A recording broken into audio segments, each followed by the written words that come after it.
Call your sponsor. Call your sponsor. Call you sponsor. Call you sponsor. Call you.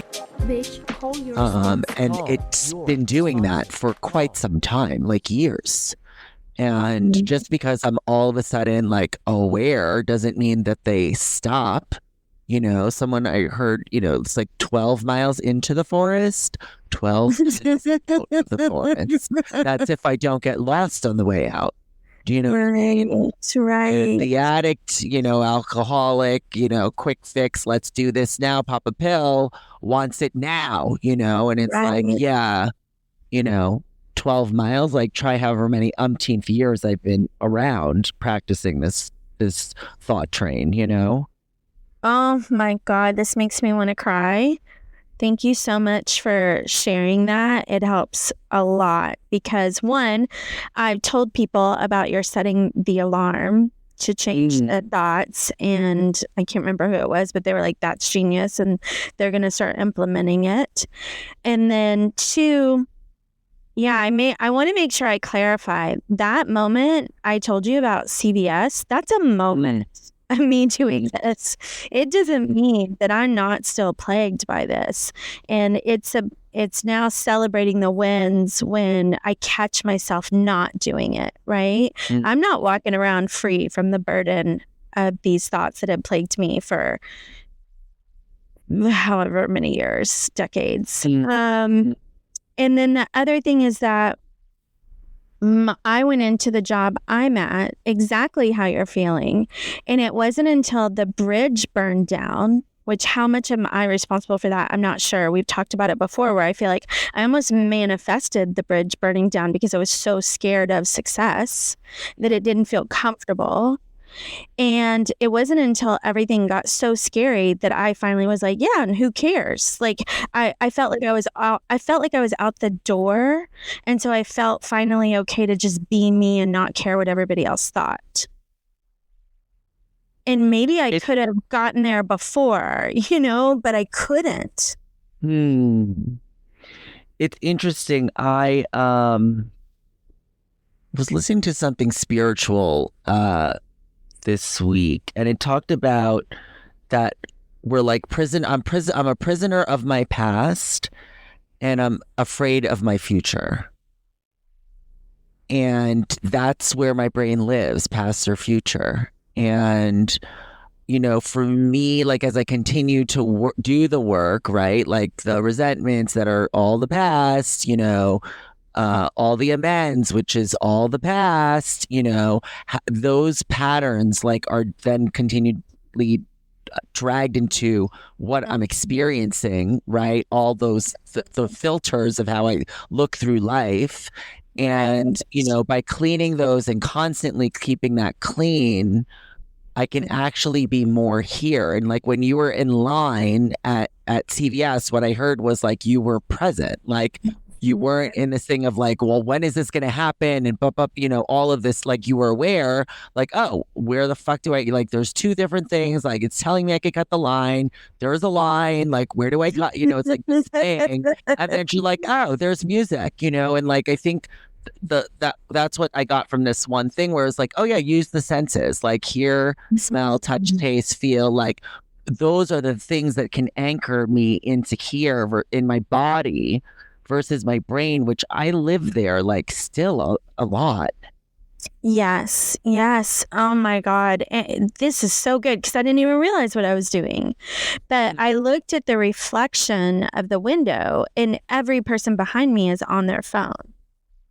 Right? And I'm doing Footloose in my head with my leg at the front of the line about to go next and like humming to the song. And like, yeah, I wasn't staring at a screen.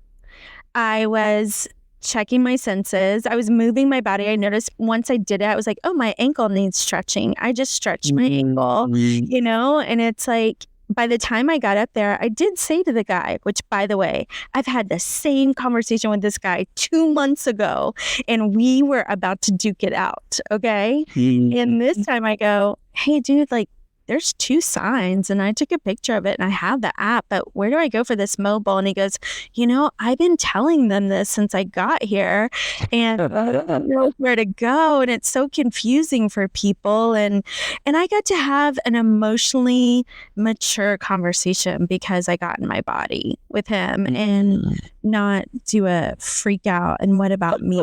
And I love this. I'm chuckling because I've had the freak out. Mine wasn't this was years ago, but it's still, I mean, well into recovery with this dry cleaner. And I have since not gone back because, well, first of all, I don't live in the same town anymore, but I flew off the handle and now I would avoid, what am I, running away from? What am I crossing the street for? Like that was one of them. Where it was like, oh, I ended up going back in there, but Yeah. It was not my best moment. Yes. I always say I was raised by a Karen before there were Karens. Like Nikki, I would just watch her have something go wrong and she would do the call and she would be the squeaky wheel and they would right the wrong for her. And that's what my model was of like, scream, yell, shout, and be forceful and get your way. And, the other part of that is some of that has served me. And I felt really bad that I'm this strong advocate for my needs. I've gone ahead and done it, don't get me wrong, but I've also felt like I'm a bad person because this is the way I go through life with me first. And I'm not willing to change it, and who cares what the program says, right? Because I don't want to be one of those wallflowers that apologizes for breathing. And then it's like, there's a balance. There is an in-between. If I will make friends with myself and be okay that I advocate and not be concerned that I may not look like other people that behave, that's their problem. But so much of this is this balance between getting to know myself and getting comfortable with it and then saying, what rules do I want to comply with and what rules don't work for me and I may never comply with. It's, whenever we have conversations, especially about what comes up for me is a lot of this like loose garment stuff, where it's, subject to change, change my mind later today, tomorrow, or, in the next minute, it's like all available, and for me, there's like such freedom there because I'm used to compartmentalizing and being really rigid with things, and that's where I've found, I've found actual freedom, but it's really not. It's like the structure is the straitjacket, it's been my thing. Yeah, totally. Well, and this is where we do the other side. Like structure has always felt like a straitjacket to me.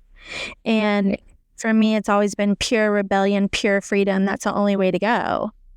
But I have to come to a little bit of discipline, a little bit of getting in the lines and make comfort with that. And yeah, I just find it so fascinating, these journeys that we're on. And it's only the people who are willing to do the self-examination and say, wait, how loose do I want my garment? Am I, I want to keep a loose garment. I don't know how tight. Like those are the people that I want to have conversations with because we're at least asking ourselves. Yeah, it's so beautiful to be with people that are on the path that are, because I've seen a lot of the people that can be really too structured where that's just not my flavor right now. And it's off-putting, because then it actually is my mom is what that's no, this is the way you do it, sweetie. Yep, it's over here. This is how you do it, and it's like that energy is like not freedom. It's not connected to me. which I think is also part of the mend, is like listening to my body. And like you were saying, like, oh, my ankle needs stretching. I was like, huh? You know what I mean? Like, hey, you're actually tuning into what your body needs, like, versus trying to fit some, role or some whatever, and it's very fascinating. I think so too. We are up on our final 5. So I have a question for you. And my question for you is, what is a tangible example you have of an amends to yourself? So I think I shared about this, but it's coming to mind because I bumped into my crush again. And, I used to really act out a lot sexually, and I thought it was getting my needs, meeting my needs, but it really wasn't. It was about fixing feelings. And I've recently bumped into this crush I've been having. And there's a lot more freedom around there because there's what it looks like is after I leave their presence, I'm not then obsessing about everything we said and replaying everything, which is like, that's what I normally do, right? Like obsess, obsess, obsess. I just go into like, oh, what else did I want to hear from him? What else did I want him to say to me? And whatever those words are is like, oh, I think you're so cute. I like spending time with you. Like those are the 2 things that usually came to mind this past week. Is that's what I just then, fill my cup with through the lens of like my loving parent. That's really, really good. I love that. You.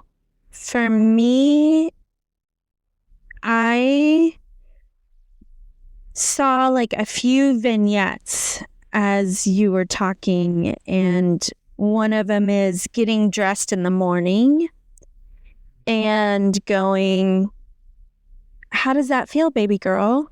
How's that feel? Are you going to be comfortable in this all day long? Is this how you want to present yourself? And not worrying about if I'm going to be 2 minutes late, if I'm like, no, this blazer doesn't feel comfortable and it's not how I'm feeling I want to wear today. And it's not giving me the power that I want to convey. And going ahead and waiting till I get it right. And I feel like and it's not even presenting my best self. That's not what it's about. It's literally about matching the personality and the energy that I'm feeling for that day and thinking about my day and where I'm going to be at 6 p.m. And do I need to, think about comfort as well as, how I'm presenting, and just really taking the time with myself to check in. I'm doing that with food as well, where I'm just like, it's okay that you want that almond croissant from your favorite place and that you want to eat the whole thing. Like, that's totally okay. And we can go get that. Is that what you want to do? And it's like, no, it's across town and I really don't want that. We'll save it for Saturday, That's really beautiful. I was card shopping earlier, and there was a card. It said something to the effect of like, parenting is just a bunch of connecting the dots as to when the next activity is ending. Like basically saying that like it's taking the child from transition to transition. Like, you can play this game this much longer, right? And then right, I do this, right? Like, and that's what I hear you sharing is like, and what I'm getting from this whole conversation is that it's this connection to oneself. Period. Yeah. Period. Yeah. And that there is an amends to me, and the amends to me is today talking to myself really nicely. All right, Meth and Brian, we did it.